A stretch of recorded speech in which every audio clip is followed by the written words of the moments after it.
c'est le point carte graphique. C'est toujours rigolo d'avoir un petit jingle de TF1. Bon, que toi tu n'entends pas évidemment. Non. Bon, Nébu, on Mais a je une fais nouvelle comme arrivée. si je l'entendais. Oui, voilà. On a une nouvelle arrivée, une petite surprise cette semaine. En effet, on commence ce point carte graphique avec l'arrivée de la RX 6400 qui est à 199,90 €, moins 10 € déjà par rapport au lancement. Donc la RX 6400, vous l'aurez deviné, c'est du côté d'AMD. Et je sais pas si tu te souviens, début d'année, on avait en arrivée la 6500. Oui, Tu sais, qui ouais. était l'équivalent de la 3050. Ouais. Oh, Julien Artwork, il est là. J'ai rajeuni et j'étais en vacances en été, là, t'as vu ça? Avec le jingle C'est le météo. petit Ouais. jingle Météo France. Météo de TF1, ouais. Bref, en tout cas, la RX 6400, on la verra pas beaucoup dans ce classement parce que franchement, elle compte pas des masses puisque elle est un peu, voilà, mou du genou, quoi, tu vois. D'accord. Elle est bien pour la bureautique et du multimédia, mais elle se situe à peine devant une GTX 1650. Mais bon, Ok. écoute, nouvelle arrivée quand même. Sachant que pour ses performances, elle est beaucoup trop chère. 200 balles, c'est ce que déjà devrait coûter la 6500. Donc bon.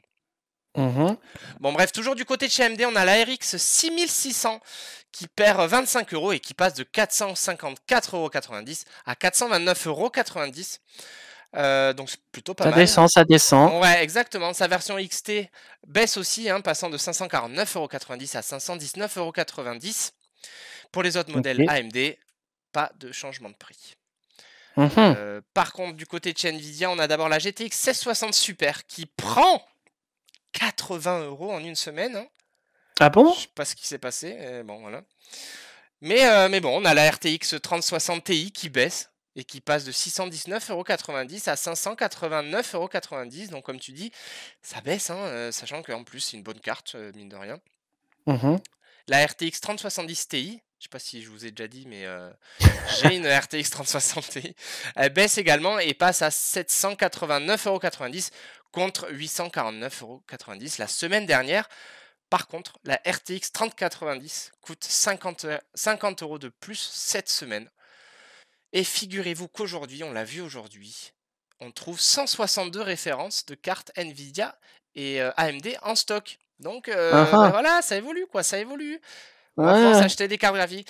Alors, je vous ai pas, je voulais pas. Bah une, ça suffit généralement. Oui, voilà. Mais il y a des ricains là qui ont fait un article qui était assez intéressant, donc je vous en parlerai peut-être plus tard, mais sur la meilleure carte graphique rapport prix par image, enfin par FPS si tu veux. En gros, ils ont pris le prix, ils l'ont divisé par la FPS et tout ça. Ouais. Et en gros, pour notre niveau et tout ça, donc 1080, 1440p, et ben c'est la RX 6600 qui gagne, suivie de la RTX 3060. Un petit peu plus cher quand même, mais c'est plutôt pas mal parce que bon, ça, comme vous pouvez le voir, ça baisse. Et en plus sur les RTX, il y a le DLSS qui est pas mal pour jouer aux jeux vidéo quand même. Et oui, faut pas l'oublier. Voilà, c'était mon petit point carte graphique. Merci Ladim pour ce point carte graphique. Avec grand plaisir. Oh, mais j'ai fermé ma musique. Vas-y, je te laisse enchaîner, je recherche ma musique. Les séries RTX 4000 pour cette année et le silicone sera créé par Intel. Ah. Bon, oui, alors les RTX 4000, John, on en parle depuis longtemps. J'ai une RTX 3070, c'est bien. Oui, tout à fait, Jérémy. C'est très bien une RTX. Après, toi, c'est une RTX 3070 portable. Forcément, ce sera légèrement moins bien, mais ça, c'est quand même super bien. Surtout pour un portable d'ailleurs, parce que jusqu'à récemment, c'était les meilleures cartes qu'on trouvait sur laptop. Il n'y avait pas de 3080, je crois que c'est récemment qu'on trouve des 3080 ce mec sur mais au top de la technologie. Et donc oui, les RTX 4000 c'est cette année, mais à quel prix? À mon avis, c'est même pas la peine d'y penser. Est-ce que tu crois qu'elles vont coûter plus cher que leurs chiffres? Non, pas à ce point-là, mais je suis en même temps, qui c'est qui t'a choisi l'ordi Moi, D'ailleurs, t'as réglé tes problèmes? Je sais que t'avais eu des problèmes il y a quelques temps là, avec AMD là. Bon, mais donc voilà. C'est oui, non, ça coûtera pas plus de 4000 balles, mais déjà ça va coûter une blinde en alim et Bon, on verra. Sachant que quand même les 4000 elles vont coûter encore plus cher parce qu'elles seront gravées encore plus petits en 4 mm. Ça a été confirmé cette semaine. Donc ça va être gourmand mais ça va être puissant.